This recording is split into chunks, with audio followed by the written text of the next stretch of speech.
This video, we'll be talking about 1.6 Objective 1, where we simplify radical expressions. We'll be starting off with square roots, and then we'll be moving to cube roots and other roots. So let's start off with the square root of 100. Is there a number times itself that gives me 100? Yes, there is. 10 times 10 is 100. So we can write the radicand, the thing inside here, as 10 squared. And then the square root and the squared will eliminate each other, and I'll be left with 10. Well, you may not know what squared is 289. It is a perfect square. It's 17 times 17. Let me show you that. This is 49, and then this is 11, and then this is 17, 289. So this is a negative root 17 squared. So this is going to be a negative 17.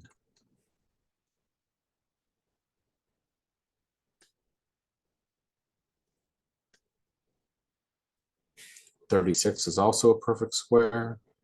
It's 6 squared, so this is a negative 6.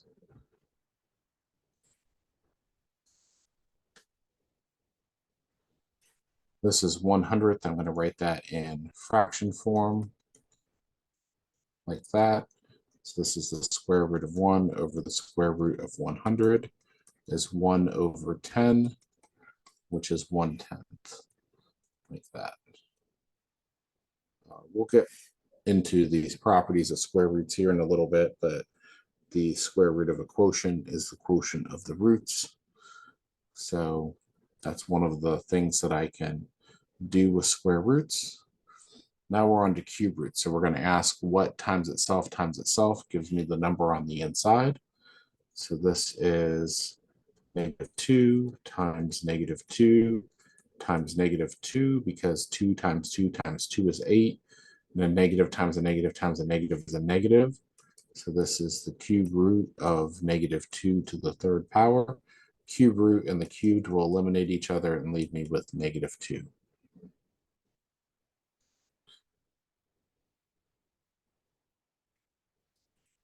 All right, now we've got a fourth root of 1296. So I know the answer is 6, but let's prove it to you. 1296.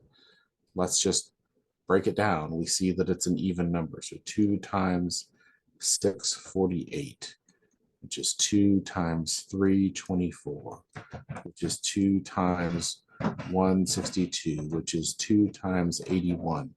No more 2's. But I see that's 3 times 27, which is 3 times 9, which is 3 times 3. So I've got, this is 2 to the 4th,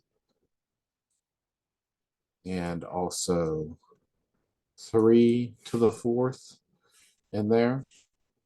And so this is going to be 2 times 3 is 6.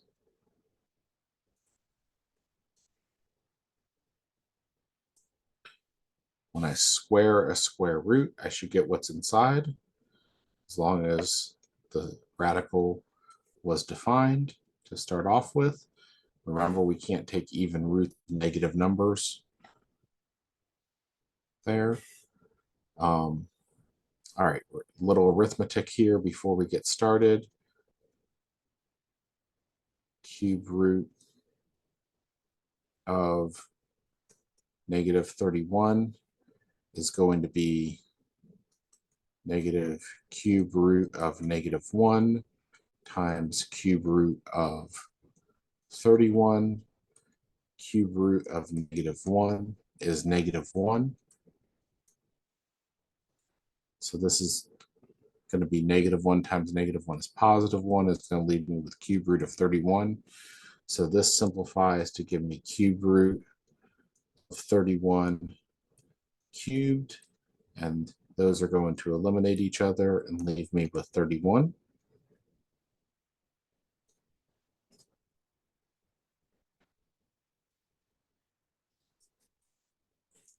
Now I have -1 raised to the 4th times the 4th root of 20 raised to the 4th. -1 to the 4th is 1.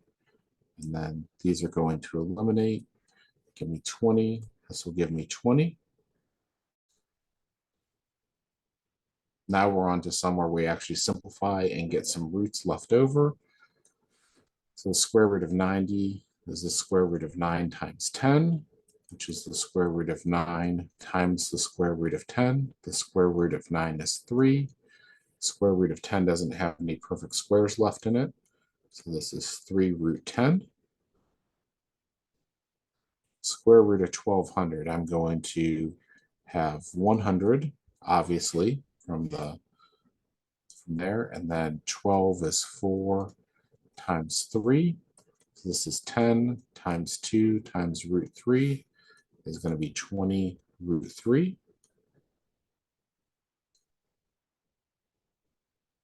So be 7 times root 25 times root 2 is going to be 7 times 5 times root 2.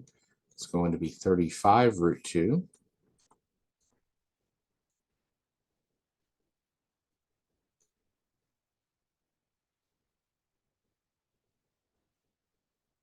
Root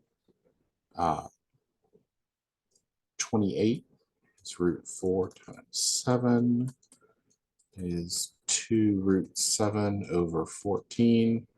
Let's show an extra step there. Root 4 times root 7 is 2 root 7 over 14. That 2 goes into that 14 7 times and leaves me with root 7 over 7. When we simplify radicals, one of the things we're going to talk about, we don't leave a fraction inside of a radical, and we don't leave a radical in the bottom of a fraction. We'll talk about that more later. I add 64 to 36, I get 100. And we've already talked about that root 100 is 10.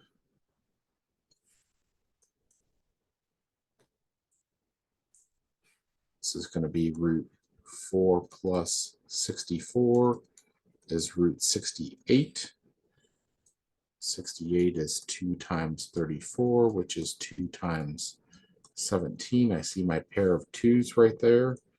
That's 2 root 17. 17 is a prime number. It's not going to factor into any more perfect squares on the inside there. And that's it.